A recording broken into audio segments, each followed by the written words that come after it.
क्या आप जिंदगी से उकता गए हैं? जो आदमी एक ही ढर्रे पर चलेगा वो लाजवन उकता जाएगा। इंसानी नफ्स एक जैसी चीजों से उकता जाती है, इसलिए अल्लाह ने कायनात के जर्रे जर्रे में फर्क रख दिया है। मौसम को आप देखें, ठंडा गर्म बारिश वाला होता है, रात और दिन होते हैं, पहाड़ों के अंदर मुख्तलिफ रंग होते हैं। खाने पीने में आप देखें कि खट्टा मीठा तीखा फीका कड़वा और मखलूकात में भी अलग अलग रंग है। इंसानों के अंदर काला गोरा और दोनों के दरमियान का अल्लाह ने इस इख्तिलाफ को अपनी निशानी करार दिया है। अल्लाह ने कुरान में शहद के बारे में फरमाया कि उनके पेट में मुख्तलिफ रंगों का मशरूब निकलता है जिसके रंग मुख्तलिफ होते हैं। अल्लाह ने सूरह राद में फरमाया जमीन में अलग अलग खेतियां हैं, खजूरों के दरख्त शाखे वाले और कुछ बेशाख, एक ही पानी से अलग अलग रंग और जायके पैदा होते हैं। सूरह अनाम में फरमाया और जैतून और अनार जो एक दूसरे से अलग अलग भी हैं और एक दूसरे जैसे भी हैं। इसी तरह सूरह फातिर में फरमाया और पहाड़ों के मुख्तलिफ हिस्से हैं, सफेद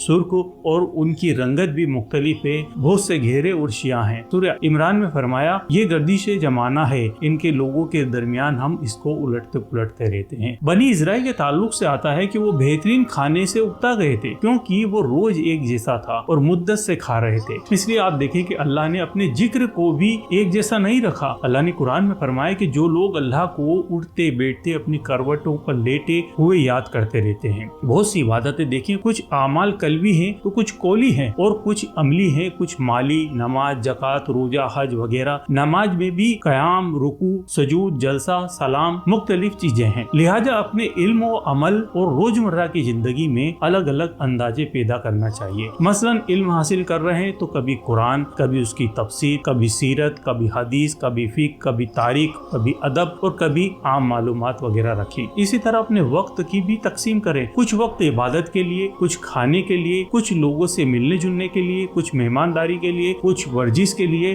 और कुछ सैर और तफरीह के लिए खास करें। इस सूरत में मिजाज में एक शौक पैदा होगा और नए आइडियाज आएंगे क्योंकि नफ्स को नयापन पसंद होता है।